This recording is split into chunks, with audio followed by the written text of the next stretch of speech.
Rock the melodies, এক গীতি ভিন্ন সুৰ। নমস্কাৰ, আৰম্ভ কৰিছোঁ প্ৰাগ নিউজৰ একক অনন্যৰ ব্যতিক্ৰমী অনুষ্ঠান চিৰিয়াছিমেন ৰাগ দি মেলোডিজ এক গীতি ভিন্ন সুৰ। টাইটেল স্পন্সৰ চিৰিয়াছিমেন ইঞ্জিনিয়াৰ টেষ্টেড চিৰিয়া trusted, associate sponsor Baruah construction committed to quality, wardrobe partner Prajapati handloom studio' tradition woven trust, মই অভিজিত বৰুৱা আৰু মই সংঘমিত্ৰা। অসমীয়া সংগীত ক্ষেত্ৰক সমৃদ্ধ কৰা এনে কিছু যুগমীয়া গীত আছে যিবোৰ গীতৰ কথাংশ একেই কিন্তু সুৰ পৃথক পৃথক। সুৰ পৃথক হ'লেও সেই গীতসমূহে কিন্তু আজিও শ্ৰোতা দৰ্শকক আকৃষ্ট কৰিবলৈ সক্ষম হৈ আহিছে। গতিকে তেনেধৰণৰ কিছু বাচকবনীয়া গীত উপস্থাপন কৰাই হৈছে আমাৰ এই অনুষ্ঠানৰ মূল উদ্দেশ্য। আজিও ৰাগ দি মেলোডিজ এই অনুষ্ঠানত পঞ্চমটি খণ্ডত আমি নিৰ্বাচন কৰি আনিছোঁ দুগৰাকী স্বনামধন্য গীতিকাৰৰ দুটি গীতৰ বিশেষ চাৰিটি ৰূপ। আজি নিৰ্বাচন কৰা প্ৰথমটি গীত হৈছে বিশিষ্ট শিক্ষাবিদ সাহিত্যিক গীতিকাৰ কৰবী ডেকা হাজৰিকাৰ মোক অলপ অশ্ৰু দিয়া। এই গীতটিৰ সুৰ কৰিছিল খগেন মহন্তই আৰু মূল কণ্ঠশিল্পী আছিল মিহিৰ বৰদলৈ। আৰু এই গীতটি আজি আপোনালোকৰ সন্মুখত আমাৰ পঞ্চমটি খণ্ডত পৰিৱেশন কৰিব কণ্ঠশিল্পী সৌৰভ মহন্তই। তেনে অভিজিত দা, আমি যাওঁ আহক গীতৰ মাজলৈ।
সকলো চিনাকি মুখ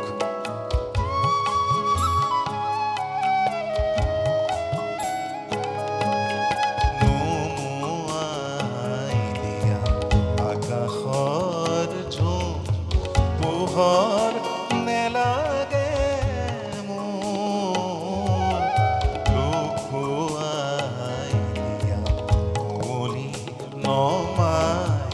সকলো চিনাকি মুখ পাতৰ আৰতে ফুলিবলে দিয়া দুখৰ গধূলি গোপাল দুখৰ বুকুত জিৰাবলে দিয়া চিৰদিন চিৰকাল মোৰ বাবে সেয়ে ভাল মোক অলপ অশ্ৰু দিয়া মোৰ বাবে সেয়ে ভাল মোক অলপ অশ্ৰু দিয়া মোৰ বাবে সেয়ে ভাল মোৰ বাবে সেয়ে ভাল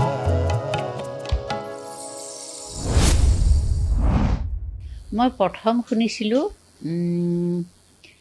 আকাশবাণী ডিব্ৰুগড়ত মধুমতী গোস্বামীয়ে গোৱা গীতটি সেইটো সুৰৰ শৰাই অনুষ্ঠানত আছিলে তেতিয়া মই আকাশবাণীৰ গীতিকাৰ হিচাপে প্ৰায় নতুনেই গতিকে এই গীতটি ইমান ভাল লাগিছিলে মোৰ শুনি সুৰটোৱে মোৰ একেবাৰে হৃদয় স্পৰ্শ কৰিছিলে মোৰ এনেকুৱা লাগিছিলে যে মই বিচৰা সুৰটোৱে যেন ইয়াত আছে আৰু সেই সুৰটো জনপ্ৰিয় হৈ গ'ল সেই সুৰটোৰ লগতেই মই থাকিলোঁ সদায় মোৰ এনেকুৱা লাগিল যে এইটোহে গান আৰু ইতিমধ্যে যে বেলেগ এটি গীত মিহিৰ বৰদলৈৰ কণ্ঠত বেলেগ এগৰাকী সুৰকাৰে সুৰ কৰিছে মই নাজানোৱেই সঁচা কথা ক'বলৈ গ'লে খগেন মহন্তই মোৰ গীতৰ সুৰ কৰা কথাটো বহুত বেছি পিছত গম পাইছোঁ তেখেত থাকোঁতে সেই বিষয়ে মই কথাই নাপাতিলোঁ মই নাজানিলোঁ যে মোৰ গীতত খগেন মহন্তই সুৰ দিছে সেইটো এটা মোৰ আক্ষেপ থাকি গ'ল বহুত পিছতহে ঘটনাক্ৰমে কিবা প্ৰসংগত মিহিৰ বৰদলৈৰ গীতটো মই শুনিবলৈ পালোঁ তেতিয়াহে মই আচৰিত হৈছোঁ এই গীতটোচোন মিহিৰ বৰদলৈ গাইছে আৰু মিহিৰ বৰদলৈৰ গীতটোত তেখেতৰ যিটো স্বকীয় কৌশল এটা আছে তেখেতৰ যিটো কণ্ঠস্বৰৰ গাম্ভীৰ্য এটা কম্পন এটা আছে আৰু গানটো অসমীয়া গীতৰ মাজত অকণমান ব্যতিক্ৰম ধৰ্মী সুৰ আৰু মই দেখিলোঁ যে মধুমতী গোস্বামীৰ গানত যদি ক্লাছিকেল কিবা এটা থাকে ভাৰতীয় শাস্ত্ৰীয় সংগীতৰ কিবা এটা থাকে মই বিশেষ নাজানো মোৰ এনেকুৱা লাগে যিটো গীত মিহিৰ বৰদলৈয়ে গালে সেইটোত যেন ৱেষ্টাৰ্ণ মিউজিকৰ কিবা ধৰণ এটা আছে মই নাজানো কেলৈ লাগে মোৰ লাগে মানে সেইটো গতিকে দুটা গীতৰ দুটা আবেদন মই মনত লৈ ফুৰিছোঁ কিন্তু উজনি অসমত থকাৰ বাবেই মই জানো যে মধুমতী গোস্বামীৰ গানটোৰ কাৰণে কণ্ঠৰ কাৰণে এই গীতটো উজনিত অতি জনপ্ৰিয় আৰু মধুমতী গোস্বামীকো এই গানটোৰ কাৰণেই বহুত মানুহে জানে গতিকে একেটা গীতৰ দুটা সুৰ হ'ল কোনে কি ভাবি এই সুৰ ল'লে সেইটোৰ মোৰ ধাৰণা নাই কিন্তু এনেকুৱা মোৰ আৰু হৈছে বেলেগ গীতৰ কথাটো হৈছে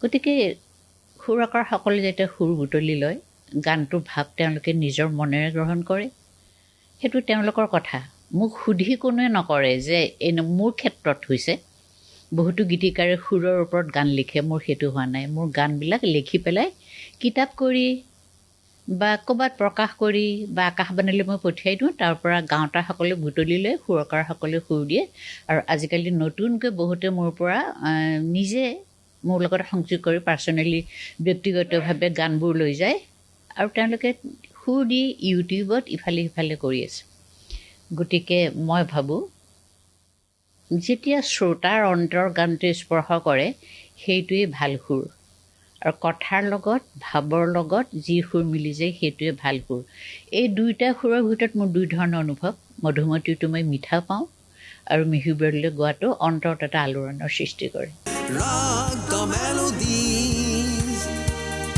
এক গীতি ভিন্ন সুৰ বিৰতিৰ বিৰতিৰ পিছত পুনৰ স্বাগতম জনাইছোঁ। আপুনি চাই আছে শ্ৰীৰাচিমেন ৰাগ দি মেলোডিজ, এক গীতি ভিন্ন সুৰ। আৰু এইবাৰ আমি আপোনালোকলৈ লৈ আহিব বিচাৰিছোঁ কৰবী ডেকা হাজৰিকাৰ কথাৰে মোক অলপ অস্ত্ৰ দিয়া এই গীতটিৰ দ্বিতীয়টি ৰূপ। এই গীতটি সুৰেৰে সজাইছিল বিশিষ্ট সুৰকাৰ হীৰেণ গোহাঁই আৰু এই গীতটিৰ মূল কণ্ঠশিল্পীগৰাকী আছিল মধুমতী গোস্বামী। এই গীতটি আজি আপোনালোকৰ আগত পৰিৱেশন কৰিব নৱপ্ৰজন্মৰ এগৰাকী কণ্ঠশিল্পীয়ে। কিন্তু তাৰ পূৰ্বে অভিজিত দা, যিহেতু হীৰেণ গোহাঁই এই গীতটি সুৰেৰে সজাইছিল, গতিকে এই গীতটিৰ কোনকেইটা দিশে বা কোনকেইটা কথাইনো তেখেতক আকৃষ্ট কৰিছিল আমি জানিবলৈ ইচ্ছা কৰি তেখেতৰ কাষ চাপিছিলোঁ। গতিকে এইখিনিতে আমি জানি লৈ আহোঁ হীৰেণ গোহাঁই মনৰ কথা। কথাটো হ'লতো যে মই যেতিয়া এই গানটো সুৰ কৰিছিলোঁ, প্ৰথমে মই কথাখিনি ভালকৈ পঢ়ি লৈছিলোঁ, কাৰণ কথাখিনি ভালকৈ পঢ়িবই লাগিব সুৰ কৰিবলৈ। এই কথাখিনি ইমান গভীৰ, ইয়াৰ যিটো গীতি সাহিত্যৰ যিটো ধাৰা, গীতি সাহিত্যৰ ৰস যিটো, সেই ৰসটো অতি উচ্চ পৰ্যায়ৰ। কৰবী ডেকা হাজৰিকাই এইটো গীত যিটোৱে মোক এটা মানে অত্যন্ত এটা চিন্তাত পেলাইছিলে যে মই কিহত কৰোঁ। এতিয়া মই ইয়াৰ বিষয়ে অকণমান সুধিছে যেতিয়া ক'বই লাগিব যে মই উচ্চাংগ সংগীত, ৰাগ সংগীত, তাৰমানে ৰাগ সংগীতৰ এজন মই ভক্ত, সৰুৰে পৰা ভক্ত। মই বৰ ভাল পাওঁ ৰাগ সংগীতৰে আধাৰিত গীত কৰি বা ৰাগ সংগীতৰ ওপৰত অলপমান সানমিহলি কৰি আধুনিক গীতৰ এটা ৰূপ দিয়াৰ যিটো প্ৰচেষ্টা মোৰ, সেইটো আগৰ পৰাই আছে। আৰু মই যথেষ্ট গীত বিভিন্ন ৰাগৰ ওপৰতো মই কৰিছোঁ। সেইবিলাক আকাশবাণীৰ যোগেদি এতিয়াও বাজি আছে ইমান দিনে। এই গীতটো মই ভাবিছিলোঁ যে গীতটো কি ৰাগত কৰা যায়, কাৰণ কেলৈ আমাৰ দুখৰ মনত যিটো বেদনাৰ ভাৱ থকা যিটো গীত, এই বেদনা ভাৱটো প্ৰকাশ কৰিবলৈ হ'লে কোনটো বেছি ৰাগৰ প্ৰয়োজন হ'ব, সেই বিষয়ে অলপ চিন্তা কৰিলোঁ। তাৰপিছত দেখা গ'ল, অৱশেষত মই এটা চিন্তাত উপনীত হ'লোঁ যে এইটো মই এটা দৰবাৰী কানাড়া ৰাগত, তাৰমানে যিটো দৰবাৰী বেছ চং, সেই দৰবাৰী কানাড়া ৰাগত মই কিয় নকৰোঁ। তাৰপিছত মই কৰি চাই মই স্থায়ীটো যেতিয়া মই কৰিলোঁ, কৰি মই অলপ সন্তুষ্ট হ'লোঁ যেন লাগিছে যে হয় ঠিকেই আছে। তাৰপিছত যিখিনি অন্তৰা আছে বা সঞ্চাৰীৰ যিখিনি ৰূপ আছে, সেই ৰূপখিনি, সেই বাকী সুৰখিনি অনায়াসে ওলাই গুচি যোৱাৰ নিচিনা গুচি গ'ল। আৰু সেই গীতটো যিগৰাকী শিল্পীয়ে গালে আকাশবাণী ডিব্ৰুগড় কেন্দ্ৰত, কাৰণ কেলৈ তেওঁৰ কণ্ঠত গীতটো বাণীবদ্ধ কৰাৰ পাছত প্ৰথম শিল্পী, প্ৰথম শ্ৰোতা হৈছোঁ মই প্ৰথম শ্ৰোতা হিচাপে মই সেই গীতটো মানে শুনিবলৈ পাইছোঁ ৰেকৰ্ডিং কৰাৰ পাছত। গতিকে মই ভাবিলোঁ যে এইগৰাকী উপযুক্ত শিল্পীৰ হাততে উপযুক্ত গীত এটা পৰিছে, আৰু সেইটো শিল্পীয়ে নিজে বুজিও তেওঁৰ কণ্ঠৰ যিটো মাধুৰ্য, লালিত্য, এই সকলোখিনি প্ৰয়োগ কৰি তেওঁক এই গীতটো জনপ্ৰিয় কৰি তুলিলে। গতিকে মই মধুমতী গোস্বামীৰ ক্ষেত্ৰত মই এইটোকে কওঁ যে মধুমতী গোস্বামীৰ এটা সময়ত যিটো ফৰ্মত নিজৰ কণ্ঠটো আছিলে, সেই ফৰ্মটোত প্ৰথম আমি আকাশবাণীৰ মজিয়াতে আমি পাইছোঁ প্ৰথম যে এগৰাকী সঁচাকৈ বৰ উদীয়মান শিল্পী, এইগৰাকীয়ে ভৱিষ্যতে বহুত এটা প্ৰচুৰ নাম কৰাৰ সম্ভাৱনা আছে, এইবুলি আমাৰ মনতো ধাৰণা হৈছিলে। গতিকে এই ৰাগটো যিটো দৰবাৰী বুলি মই ক'লোঁ, এই ৰাগৰ আধাৰত গানটো কৰাৰ কাৰণে গানটোৱে যেন অকণমান বেলেগ ধৰণৰ প্ৰাণ পাই উঠিলে, মোৰ এনেকুৱা এটা অনুভৱ হয়। প্ৰিয় দৰ্শকবৃন্দ, হীৰেণ গোহাঁইৰ কথা শুনিলে। এতিয়া হীৰেণ গোহাঁইৰ সুৰেৰে এই গীতটো পৰিৱেশন কৰিব পম্পী বৰা।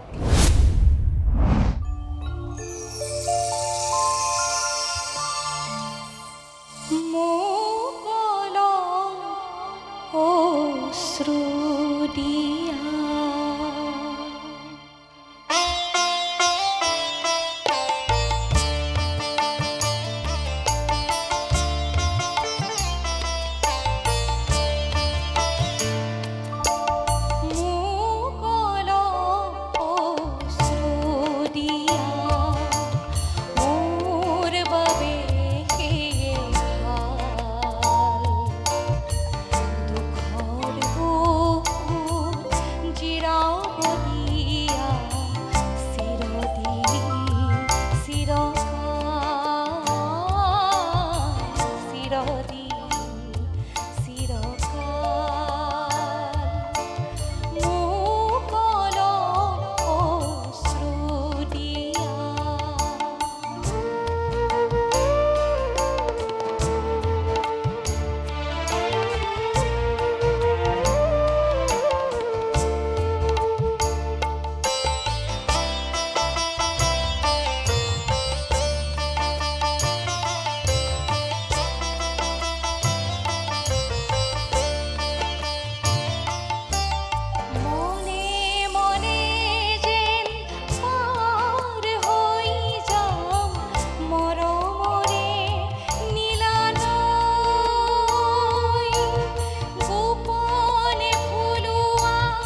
সংগীত ক্ষেত্ৰৰ যিসকল গীতিকাৰৰ ভাষাৰ লালিত্য তথা কথাৰ মাধুৰ্যতাই শ্ৰোতা দৰ্শকক আকৃষ্ট কৰে তাৰ ভিতৰত অন্যতম হৈছে হেমন্ত দত্ত। আৰু এইবাৰ আমি নিৰ্বাচন কৰিছোঁ বিশিষ্ট নাট্যকাৰ পৰিচালক গীতিকাৰ হেমন্ত দত্তৰ এটি বিশেষ গীত আকাশৰ ৰংবোৰ। এই গীতটিৰ প্ৰথমটো ৰূপ আমি আপোনালোকলৈ আগবঢ়াব বিচাৰিছোঁ। নন্দ বেনাৰ্জীৰ সুৰেৰে এই গীতটি আপোনালোকৰ আগত পৰিৱেশন কৰিব কণ্ঠশিল্পী জয়ন্ত দাসে। আৰু এই গীতটিৰ মূল কণ্ঠশিল্পীগৰাকী হৈছে সমৰ হাজৰিকা। আহক উপভোগ কৰোঁ জয়ন্ত দাসৰ কণ্ঠত এই বিশেষ গীতটি।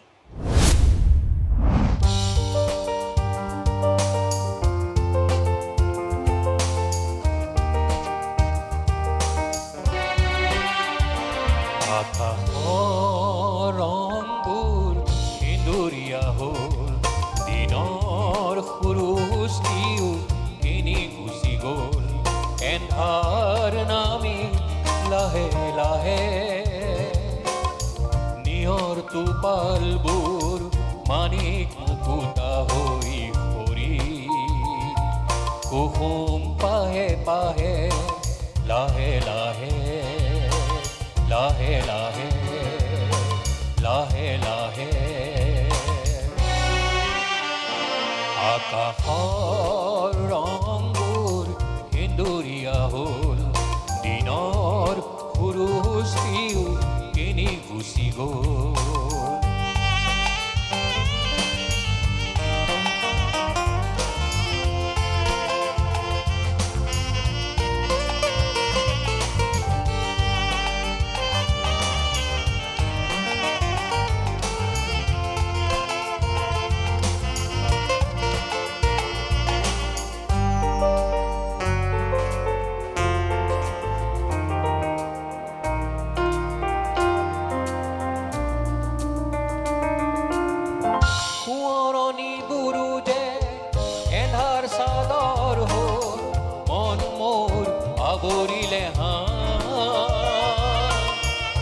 চকুৰু পানীবোৰ ভৰিল টোপাল হৈ সেমেকাই মন উপচাই ক্ষণ তাহানিৰ ফুলনিৰ ফুল ফুলি গাই ৰোৱা গীতবোৰ সকলোৱে গায়।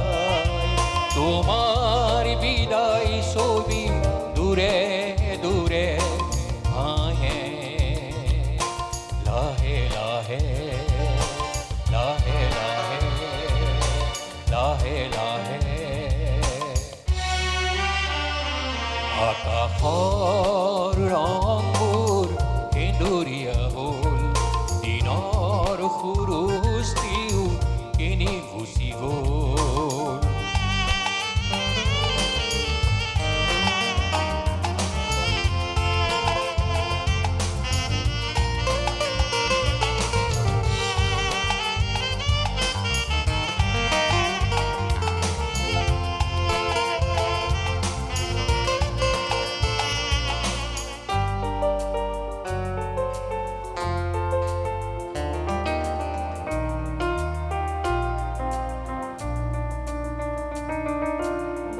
লৰালিৰ দিনো যেন তলৰ বকুল হৈ দিনগনি মলঙিলে হাই, দুজনাৰ কথাবোৰ থাকিল সপোন হৈ কন্দুৱাই মন উপচাই ক্ষণ দুহাতেৰে দুয়োজনে আল ফুলে গঢ়ি লোৱা খেলা ঘৰ উকা পৰিৰ আমাৰ লুটক কৰি বালি ঘৰ ভাঙে লাহে লাহে লাহে লাহে লাহে লাহে আকাশৰ ৰংবোৰ সেন্দুৰীয়া হ'ল, দিনৰ সুৰুষ্টিও কিনি গুচি গ'ল, এন্ধাৰ নামি লাহে লাহে নিয়ৰ টোপালবোৰ মানিক মুকুতা হৈ সৰি কুসুম পাহে পাহে লাহে লাহে লাহে লাহে লাহে লাহে জয়ন্ত দাসৰ কণ্ঠত এই গীতটো শুনিলে আৰু এইটো পুনৰবাৰ সুৰ কৰিছিল ৰাজেন গোহাঁই। বিশিষ্ট সুৰকাৰ কণ্ঠশিল্পী ৰাজেন গোহাঁই এই গীতটিৰ সুৰ কৰিছিল। গতিকে এই গীতটিৰ কোনখিনি দিশেনো তেখেতক আকৃষ্ট কৰিছিল, এই গীতটোৰ লগত জড়িত কিছু কথা জানিবলৈ আমি তেখেতৰ কাষ চাপিছিলোঁ। গতিকে গীতটোৰ আৰু কিছু কথা জানো আহক ৰাজেন গোহাঁইৰ মুখেৰে। আকাশৰ ৰংবোৰ সেই গীতটো লিখিছিলে হেমন্ত দত্ত। আৰু হেমন্ত দত্ত মোৰ বন্ধু, আমি কলেজত একেলগে পঢ়িছিলোঁ। সেই সূত্ৰে হেমন্তৰ পৰা মই সেই গানটো লৈছিলোঁ। কিন্তু তেতিয়ালৈকে খুব সম্ভৱ নন্দই সেই গানটো সুৰ কৰা নাছিলে নেকি। মই যি সময়ত সেই গানটো সুৰ কৰিছিলোঁ আৰু সেই গানটো সুৰ কৰি মই দলি পিছত দিলোঁ আৰু মোৰ প্ৰযোজনাতেই সেই গীতটি আকাশবাণী ডিব্ৰুগড়ত ৰেকৰ্ড কৰা হ'ল। তাৰ পিছতে খুব সম্ভৱ বেছি দিন হোৱা নাই, তাৰ পাছতে হয়তো নন্দই আমাৰ সময়ৰ কাৰণে গানটো সুৰ কৰি পেলাই সময় উটুৱাই ওলাইছিলে। হয়তো নন্দও নাজানে যে মই সেই গানটোৰ সুৰ মই ইতিমধ্যে কৰি পেলাই দলিৰ উটুৱাই ওলাইছোঁ। সেইকাৰণে বোধ কৰোঁ দুয়োটাই গান মানে একেটাই গান কিন্তু দুটা সুৰত কৰা হ'ল। কথাটো সেইটোৱে আচলতে। কিন্তু দুয়োটা গীতেই ভাল হৈছে, দলিও খুব ভাল গাইছে। আৰু সময়ৰ কথা মই ক'ম কি, সময়ৰ বিষয়টো ক'বলৈ নাই, কিমান সুন্দৰ গায়। আৰু এই হিচাপতে মই আজি সময়টো আমাৰ মাজৰ পৰা নাইকিয়া হ'ল, মই এই হিচাপতে শ্ৰদ্ধাঞ্জলি জ্ঞাপন কৰিছোঁ। ৰাগ দ্য মেলোডিজ, এক গীতি ভিন্ন সুৰ। বিশিষ্ট সুৰকাৰ কণ্ঠশিল্পী ৰাজেন গোহাঁই এই গীতটিৰ লগত জড়িত মনৰ কথা আপোনালোকে শুনিলে। আৰু ৰাজেন গোহাঁই সুৰ কৰা এই গীতটিৰ মূল কণ্ঠশিল্পী আছিল ডলি ঘোষ। আৰু আজি এই গীতটো পৰিৱেশন কৰিব জনপ্ৰিয় কণ্ঠশিল্পী কংকনা ভাগৱতী।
ৰাগ দ্য মেলোডিজ এক গীতি ভিন্ন সুৰ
ইতিমধ্যে আপোনালোকে উপভোগ কৰিলে সুৰীয়া চিমেণ্ট ৰাগ দি মেলোডিজ এক গীতি ভিন্ন সুৰৰ পঞ্চমটি খণ্ড টাইটেল স্পন্সৰ সুৰীয়া চিমেণ্ট ইঞ্জিনিয়াৰ টেষ্টেড সুৰীয়া টাষ্ট্ৰেট associate sponsor Baruah construction committed to quality wardrobe partner Prajapati handloom studio' tradition woven with trust.